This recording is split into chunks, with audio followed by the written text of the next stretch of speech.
Welcome back, Agents of Infinity, to another episode of It's Nothing Personal, the podcast where I attempt to turn random conversations with strangers into moments of extraordinary vulnerability, insight, and connection. I am your host, Mason Robin. In this conversation, after touching briefly on both the headache of dealing with a hit-and-run car accident, as well as how outrageously expensive college tuition has become, we do a mini deep dive into egoic dating behaviors, rejection, self-worth, and ways having our needs unmet through our relationships with our parents may seep into our adult behavior. Buckle up and enjoy the ride.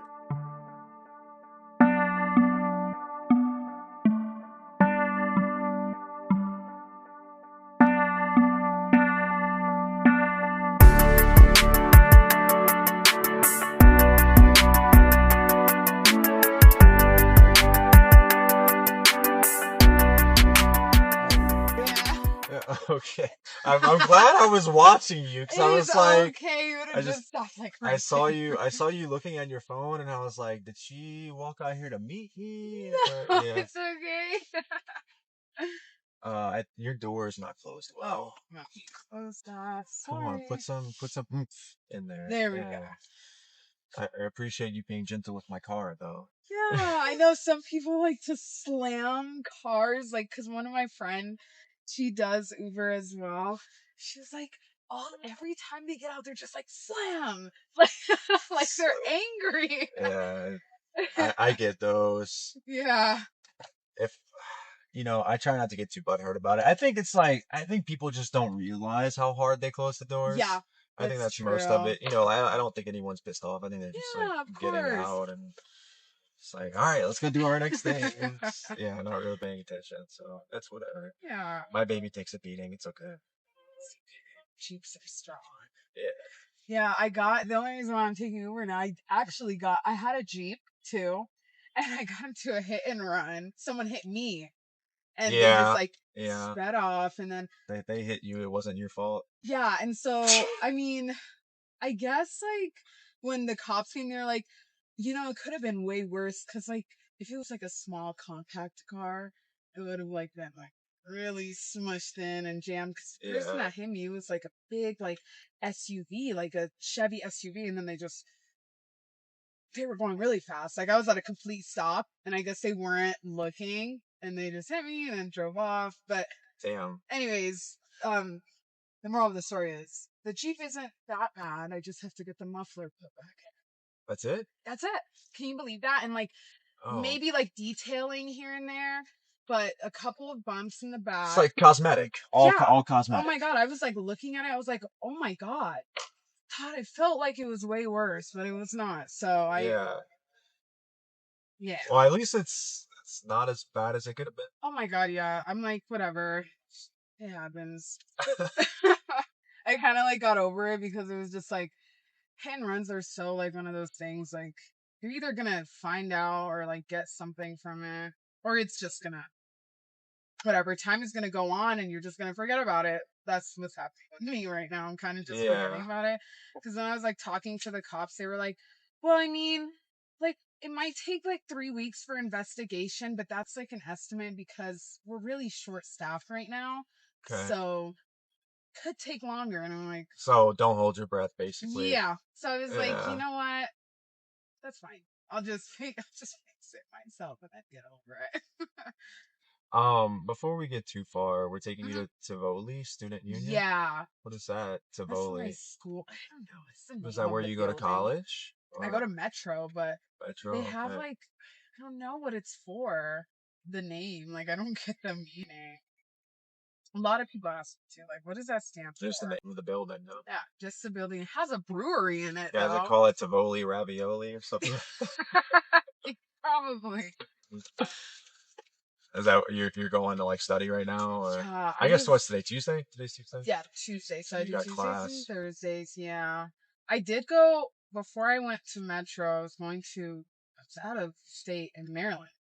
I went to University of Maryland, but oh my gosh, it's so expensive. And I was just like, I'm not gonna do that. By the time I graduate, I'm gonna be like probably $200,000. Holy fuck! Yeah, No Like, way. believe it or not. Are you going to medical school? Like, No, I was just going for well, for my first semester I was trying to do law, and then I was like the first semester of tuition was literally like $54,000. That was the first semester. And I was like looking at it and I'm like, what? I'm like, how? out Like of what? state. I guess out of state tuition. Then I was like doing housing, but not like dorm housing. I was like in an apartment. And then the This food. shit's getting out of control. Oh Like yeah. holy And I fuck. looked at it and I was like, I can't. Like I literally. Like who can afford that? Who can afford that? And they're just like sitting here like, yeah, I mean it's because Like, you're out of state. Like I talked to my advisor before I transferred, and I'm like, if I like crunch the numbers, like obviously it won't be that crazy, like 200,000, but if I crunch the numbers, it's like more than I will ever probably see in the time span of like now to like when I'm 50 maybe. yeah, fuck And I'm that. like I can't pay that. Yeah, Like, don't put yourself in that kind of debt. That's ridiculous. and they were like trying to like kind of brush it off, like, well, you don't have to pay it until like 4 years after you graduate. And I'm like, Yeah, but it's just okay. gonna be appreciating until then. But like Like what? I have like one of my managers at my job. accumulating interest. He was like, it's not making a dent. Like his partner went to medical school, and every time they've been paying the same like loan payment for like 15 years, and it just the interest just brings it right back to where it was. Like, Yeah, fuck that, dude. doesn't even make a dent. So I was like, I can't. I just don't have the means to pay that much money for Who does? school. Who the hell does? I know. Like, Jesus So that's why Christ. I'm like, I really don't care. Like people try to like look down on people who are like, I don't want to go to school. Like I don't want to go to college. I'm like, That's yeah, who would? You're paying fucking like $30,000 a semester. this gives Not me even a all year. the more reason to take advantage of the free college I have. Yeah. You Yeah, know Uber provides free college, that's right? amazing. That's Yeah. great. You should take advantage of it It's because online, but still. yeah, you Like, still get the same degree. I guess with people, it's more of like the experience. You want to have the college experience. I don't need that. I'll be 30 in a month. I don't need that shit. I've had my college experience. Like Yeah. I went to LSU. Like it's Oh my God, how yeah. fun. Yeah. Well, it could have been more fun if I was a different person at that time, but Mm, uh, yeah, I don't need all that hullabaloo. I want to go back to school to do something for myself, yeah, exactly. because like I have things that I want to accomplish, and there's that. I didn't have Yeah. that when I was 18. Well, yeah, and then it's just like, that's true, and it just sucks now because a lot of people will be like, yeah, I mean, I went to college all 4 years. I obtained, like, the degree that I needed. Sometimes they'll even go back for a couple of years, and then they'll Yeah. be like, oh, and it actually took me like 4 years after I graduated to actually find the job that accommodates my degree. And it's really like, oh my gosh. Bunch of wasted fucking time. Yeah, it literally Like, is. And then they're sitting here now. They have this loan sitting it's under it's their a name. broken institution. Oh, It it is. really is a broken institution, the whole thing of it. Oh yeah. So what are you going to school for anyway? Well, now I'm just doing psychology, minor in English. Okay, I want to go back to school for psychology and neuroscience. Oh, it's So, great. I yeah. think like it's one So of do you those. psychoanalyze people? Huh? Do you psychoanalyze people? I'm not there yet. You're not there yet? I'm not there No? yet. I've been I- doing that my whole life. Oh my So, God. Well, yeah. that's good. You should get into it. Yeah. I think so. I just had a conversation with a lady about her problems in her marriage and her two boyfriends and the kids and her history with her parents and all that kind of stuff. But I enjoy that shit. I enjoy it so much. Yeah. I mean, I Pretty don't good know. now. Like, not a lot of people that I know are willing to, I guess, open up. It's always the strangers that are opening up. It's always strangers. Yeah. And I mean, there's a good reason for that, Yeah, right? then It's they're like, not gonna see you again. well, yeah, then one, they're never going to see you again. Two, when people are closer and you become more invested in them being a part of your life and they become more invested in you, Yeah. like it's more impactful Yep. to rub them the wrong way or ask the wrong question or say the wrong thing. Yeah. It's so like when you look at the risk factor, like that goes up as you get closer to people, right? And so very true. like when that risk goes up, if we don't have the requisite amount of trust built in, you got to build that trust before I think like in concert with the investment, right? So whereas like if you build too much investment and the trust isn't keeping up, then you're gonna be more ego and fear driven in your behavior, right? That is very true. That is very. Yeah. You need to. I told you I psychoanalyze you. You really should go to school for psychology. I'm working on it. What are you doing right now? What's your? I drive. That's it. And how about your major? I didn't graduate. Oh, okay. But I was double majoring in chemical and biological engineering with a focus okay. in environmental conservation. So God, yeah, that is I did that for 5 years, and then it just I flunked out. But I had a lot of mental health shit going on, and Yeah, like totally. admittedly, I'm still working on it. Yeah, that's okay. I'm still working on it, so it's not like a one size fits all solution for any of my problems. It's very complex and nuanced, you know. Yeah. So it's as I live more life and more of myself is revealed to myself through experiences. Yeah. I've become, better at seeing myself as I emerge in different situations, and learning how to restructure my framework of self, reveal choice to myself, and then, integrate myself as a full person rather than someone who's only like selectively observing the parts of myself that I'm proud of, right? Or the parts of myself that I like. I have to observe every part of myself and give myself the space to express and to be and to feel and like all that stuff as a full person, because I think the thing that we tend to do is we shut off, and I don't know what branch of psychology calls it this, but there's a part of the self called the shadow. And do you know what that is? Like the shit. Does it have something to do with the how people do like shadow work? Yeah. Yeah. Yeah, it's involved in shadow work, but it's the part of yourself that you discard, that you reject, that you hide from the world, that you don't reveal or accept or embrace. And if you're not embracing it, you can't integrate it. And if you can't integrate it, that part of yourself is only going to be reflected through egoic behavioral patterns. Yes, I was just talking about that or something similar. I just think a lot of the more people I meet now, I think they're very egotistical. I don't know what it is. It's just like they're afraid. I mean, and it's like it's not like a once in a while thing. I mean, now it's like all the time. The other day, I just like kind of like. I mean, I guess there was this guy who's like trying to, get to know me and hang out and everything. And I was like, yeah, that's fine. Like, we could do it we could be friends. Like, nice, calm way. And then he was just like, you know what? Like, just went off on me, like, big paragraph. And I was like, is he upset that I rejected him, or is he upset because I took a hit at his ego? And that's when I was like, kind of like, is it like everyone, like, now anything that you say to someone or whatever, it just, instead of like them taking it as like, how can I say it, like, I don't know how to say it, but like they take everything like egotistically instead of like with emotion. It's just straight like, what is it about me, like, is it me, like, what is it? But I don't know, not in a bad way, but Well, women do it too. Oh yeah. I'm not citing I'm it sure for you've done it. I'm sure you've done it. You might not have mouthed off that way, but it's not something we like to point the finger at the opposite side when it happens. Yeah, it's and it's like I understand you probably didn't mean anything by it. Yeah. But it's this weird thing where we're like, okay, I think we as people, more than anything, want to believe in our own value. Yeah. I think that's one of the things we need. It's like, if you don't believe in your own value,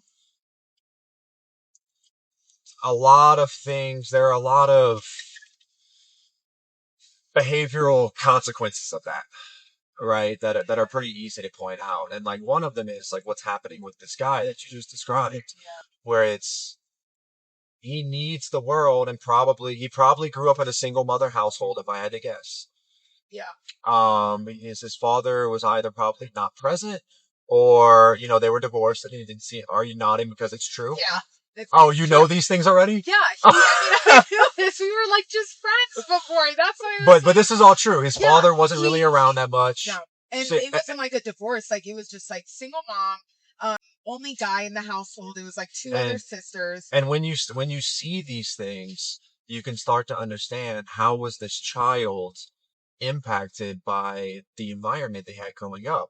So a guy who's going to grow up with a single mom, I mean, okay, I grew up basically with a single mom. Yeah. All right. And what I noticed, first of all, I should preface by saying I know my mom loves me with all her heart, right? Yeah.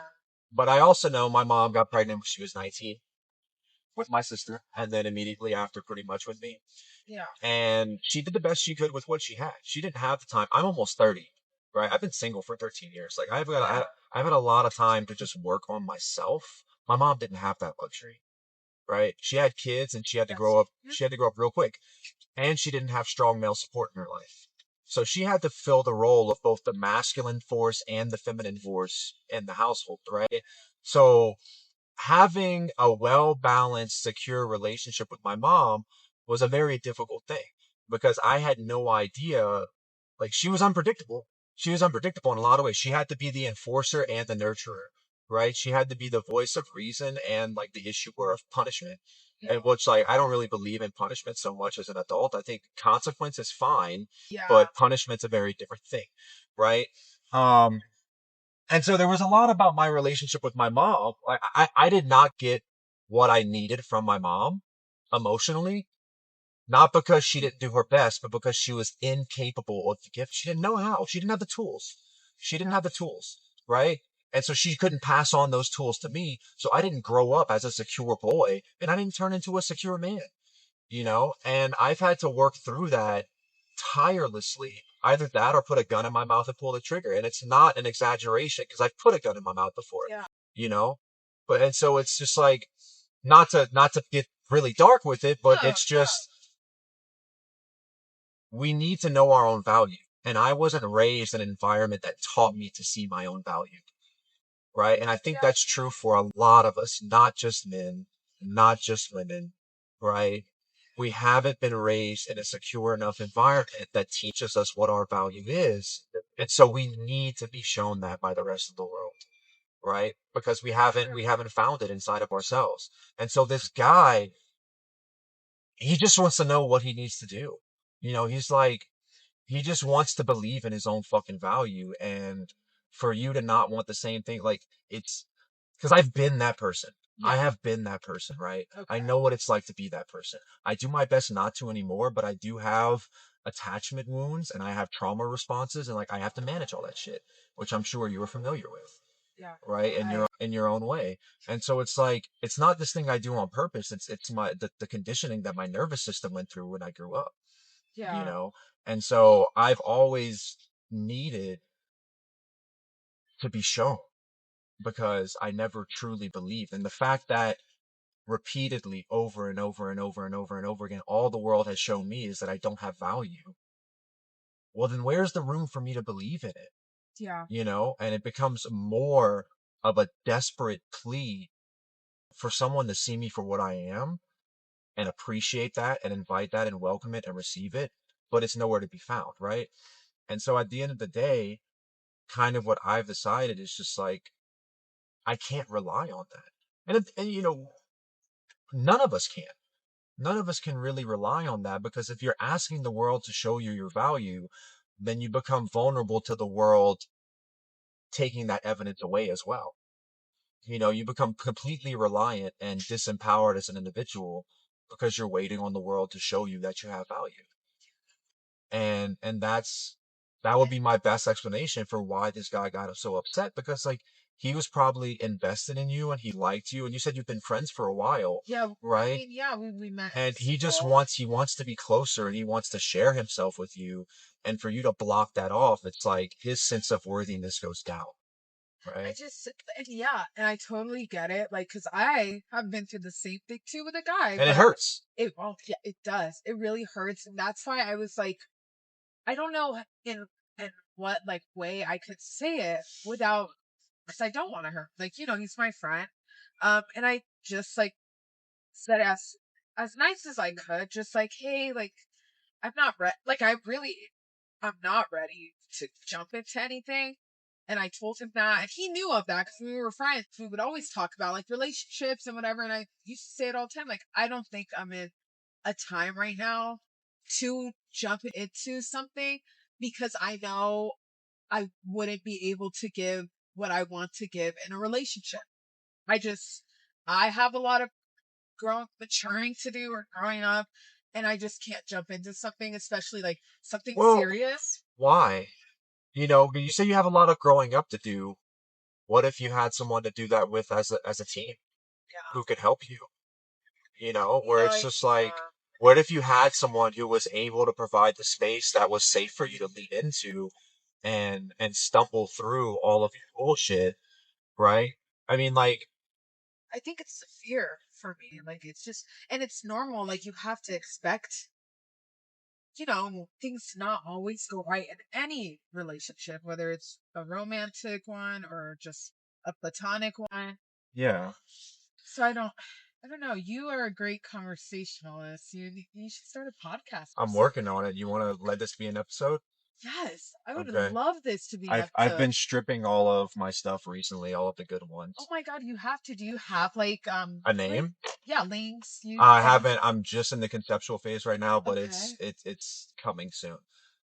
Was great. You know what I'm gonna call it? What do you call it? It's nothing personal. Perfect. Yep, Oh my I god, this think is so. I wonderful. think I'm so. just gonna be like searching it up constantly, I waiting for I the could get your first number and episode. send you the link Oh when my it's god, I out. would love to give that to Yeah, you. Yeah. That was wonderful. I think this is a ride that's gonna be planted in my head. I It's like, appreciate that. yeah, that was I'll do great. my best. But yeah, just try to have a little compassion, I would say, and like you can extrapolate from your own experience what someone else might be going through. And you already, and I gave you all those details Yeah. about like single parenthood and like how that affects. Yeah. And I don't think it's not a one size fits all explanation, but I'm not too far off. It's perfect. I will go ahead, yeah. So when you're ready, I will give you my Yeah, number. let me park here and then okay, and then Jolia's about to get in, so let me do this. Wait up. So Okay. let me grab that from you. Okay.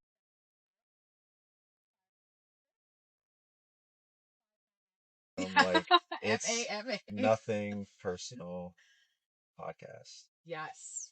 I Yeah, would I'm gonna try to get an episode up in about a week or I so. would love that. But I need to figure out how to get it started and like get some video editing software because I'm stripping it from my dash cam, you know, Oh my god. and I'm gonna have to figure out probably how to enhance certain pieces of the audio, and there's gonna be a little bit involved I in look it. forward to that. That's Yeah, really great. I'll let you know. It's I'll let been you know. so good It was meeting you. great meeting you. Oh my gosh. You have a great one. Oh, and also give this guy a little bit of grace. I think I'll probably talk to him today. Yeah, Just reach out. you This got it. really opened like my mind. Thank Good you. luck. Bye. Bye.